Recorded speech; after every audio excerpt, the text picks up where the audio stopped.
Você sabia que curiosidade é pecado? O modernismo, essa mentalidade nova, revolucionária, ama nos propor como uma virtude a ideia de ser informado constantemente, de ter nosso conhecimento sempre atualizado. A teologia católica, especialmente São Tomás de Aquino, na Suma Teológica, faz uma explicação a respeito da curiosidade como um vício, contrário à estudiosidade. Creio que eu já tenha falado disso num vídeo anterior. Conhecer a verdade é um bem intrínseco. Entretanto, nós, na nossa natureza decaída pelo pecado original e pelo simples fato de existirmos no tempo, precisamos, sim, gastar tempo e recursos e também correr certos riscos para aprender informações. Nós não somos como os anjos, que possuem conhecimento infuso. Isso seria perfeito, não seria mal algum. Porém, muitas vezes existem certas informações, certas buscas desordenadas e aleatórias, indiscriminadas por informação, notícias, conteúdo e conhecimento que nos vêm a arriscar, às vezes, a nossa fé, às vezes a pureza. Muito tenho falado sobre o tradicionalismo e a fraternidade de São Pio X e a questão da crise na igreja.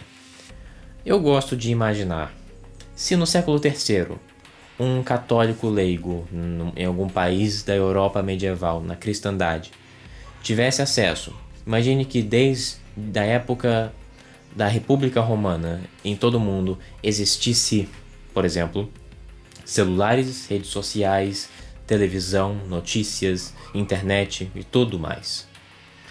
Você acha que muitos não teriam a impressão, pelo menos no século XIII, alguns de que a sé está vacante, vendo escândalos ali e ali e ali?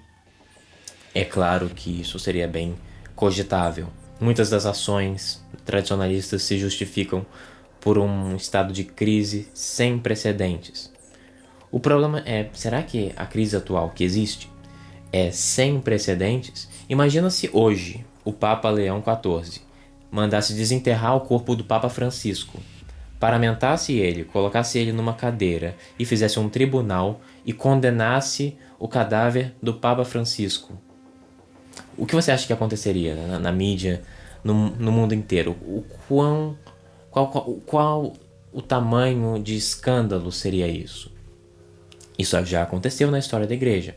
Mas, imagina se eu fosse um camponês medieval. Não tenho celular, não tenho internet, não existe jornal, não existem meios de comunicação de massa. É bem plausível que uma pessoa naquela época talvez nem saberia sequer o nome do Papa, se não fosse pela própria liturgia que exige na missa que se diga o nome do Papa. Eu não teria a mínima ideia do que está acontecendo no Vaticano, de quem é o prefeito do Santo Ofício, que hoje é o Dicastério para a Doutrina da Fé. Nada disso me importaria, porque muito pouco disso eu saberia. Muitos notam que nos dias de hoje nós padecemos por um excesso de informação. Isso existe até num nível bioquímico e cerebral, com a nossa taxa de atenção sendo diminuída pelos vídeos mais curtos que existem na internet. Eu diria que, de fato, isso é uma coisa não tão investigada assim, não tão pesquisada nos dias atuais, que talvez os efeitos futuros a longo prazo dessa exposição a conteúdos curtos possa ser até pior do que nós imaginamos. Então eu de fato recomendaria a todos a simplesmente parar de assistir qualquer vídeo curto. Eu não os assisto, eu não tenho redes sociais além do YouTube e o WhatsApp, mas eu não uso Instagram, eu recomendaria que ninguém usasse, desde que isso não cause nenhum prejuízo profissional ou comercial, é claro. Mas usar essas plataformas para o simples consumo despreparado, aleatório, porque você não escolhe necessariamente o que vai aparecer no seu feed. O engraçado, essa é uma palavra interessante. Feed, em inglês, é o verbo alimentar, mas quando usado como um substantivo, ele pode se referir também a qualquer fonte constante de alimento. Por exemplo, eu imagino que seria apropriado usar a palavra feed em inglês para me referir ao grande pote onde eu colocaria, por exemplo, um monte de gororoba para porcos comer constantemente. Isso seria uma coisa chamada feed, isto é, uma fonte constante de gororoba, né? Isto é muito irônico que essas plataformas usam essa expressão, o seu feed, onde você é recomendado conteúdos baseados nos seus próprios gostos, que geralmente ocorrem através da extração de informações pessoais que os algoritmos extraem de você com base no seu comportamento nessas plataformas para mostrar coisas que muitas vezes você não gosta necessariamente. Eu percebi algumas pessoas comentando sobre o algoritmo do YouTube e de outras plataformas que hoje em dia o interesse delas não é necessariamente te dar conteúdos que você goste, e sim te dar conteúdos que provoquem em você fortes emoções, o que também pode incluir raiva, ódio. Não é à toa que muitas vezes você pode até achar vídeos sendo recomendados para você feitos por pessoas que são radicalmente opostas ao que você acredita. De fato, isso pode te levar a pecar, especialmente pela própria raiva, não é?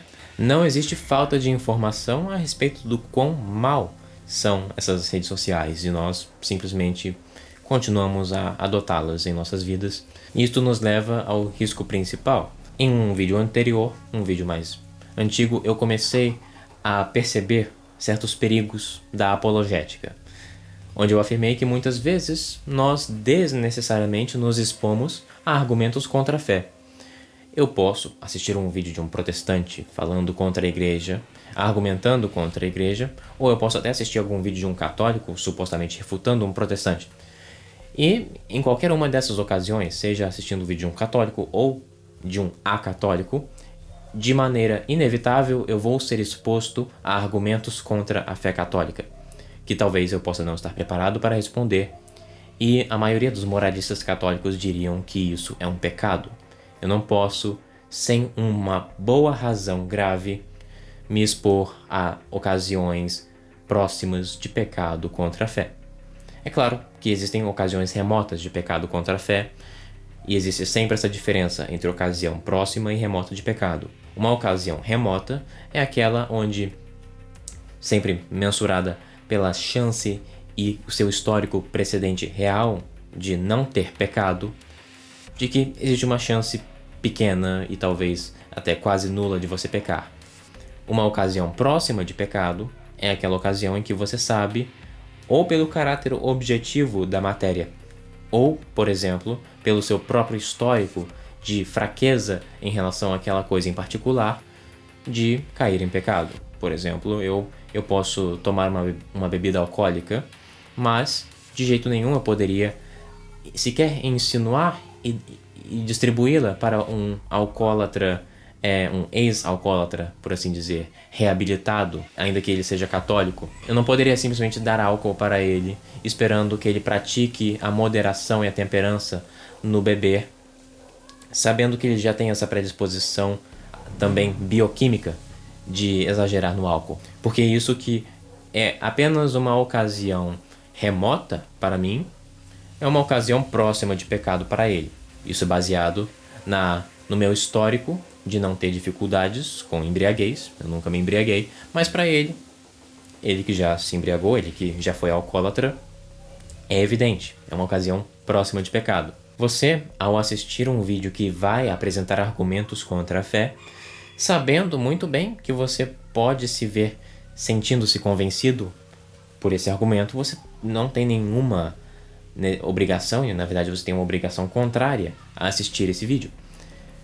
Mas muitas vezes nós sentimos vontade de fazer isso, não porque queremos perder a fé, não porque queremos necessariamente sermos convencidos contra a fé católica, mas simplesmente por uma vã curiosidade. E essa é a fonte de muitos pecados, a vã curiosidade. Por isso ela é um vício.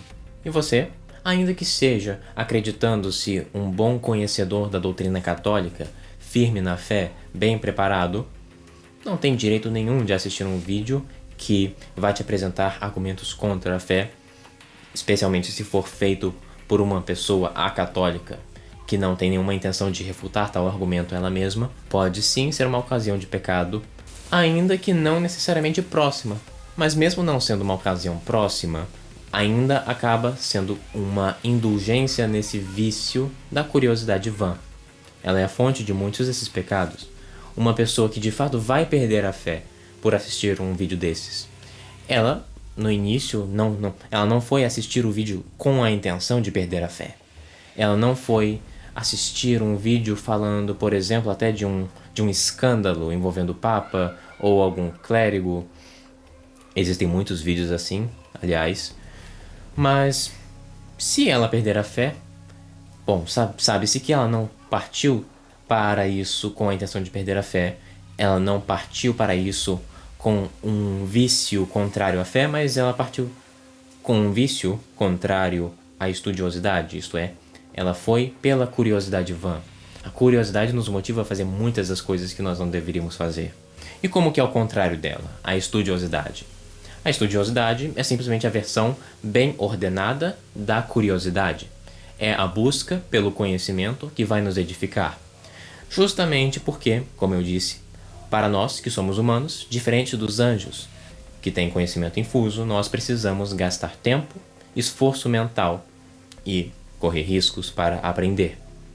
Por causa disso, vale a pena, convém, que nós apenas gastemos nosso tempo e nosso esforço aprendendo aquilo que vai nos agregar. Seria absurdo, e talvez até um pecado grave, uma pessoa que não tem nenhuma intenção de ser médico ou de exercer qualquer profissão nessa área, simplesmente fazer um curso de medicina e entrar para uma faculdade de medicina para passar anos de sua vida estudando essa matéria sem qualquer intenção de fazer nada com ela. É um conhecimento inútil. Porque lembremos que o nosso tempo não é nosso, é de Deus.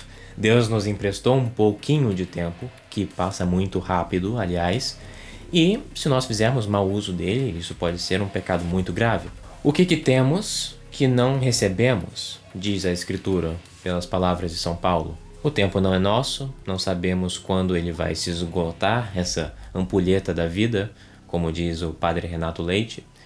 Então é bom, convém, que nós o coloquemos em bom uso para gerar frutos de vida eterna. Gastar 10 horas por semana no YouTube assistindo vídeos que eu vou esquecer 1 hora depois de assisti-los pode até ser uma falta muito grande, para não dizer grave. Não, eu não estou afirmando isso como um pecado mortal, eu não tenho nenhuma base para afirmar que isso seja um pecado mortal, mas, de fato, gastar muito tempo em redes sociais me parece um absurdo. Imagine no final da sua vida, Jesus te dizendo que no final, fazendo um cálculo completo de toda a sua vida, você passou 2 anos inteiros só assistindo vídeos no YouTube.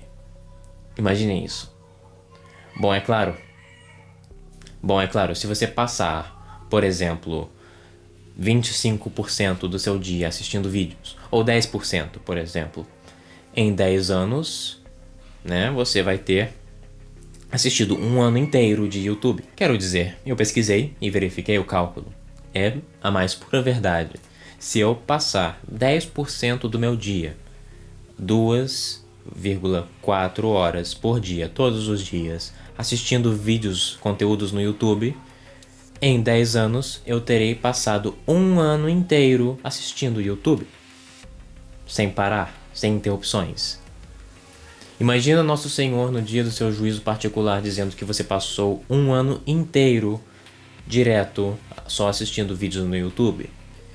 E seria aterrorizante pensar que até mesmo num nível natural, não sobrenatural, mas natural, isso é totalmente absurdo, porque quanto por cento dessas horas, desse ano inteiro, que você consegue se lembrar agora? Quanto por cento de todos os vídeos que você assistiu na sua vida inteira, você consegue lembrar agora? Terá valido apenas sequer 1% deles?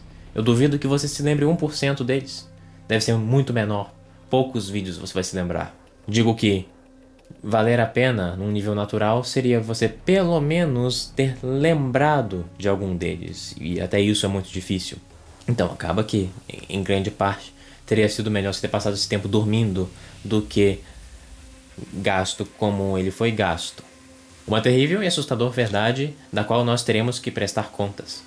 Então vigiemos e nos convertamos. Que Deus nosso Senhor tenha misericórdia de nós e desta geração. Fiquem com Deus. Salve Maria.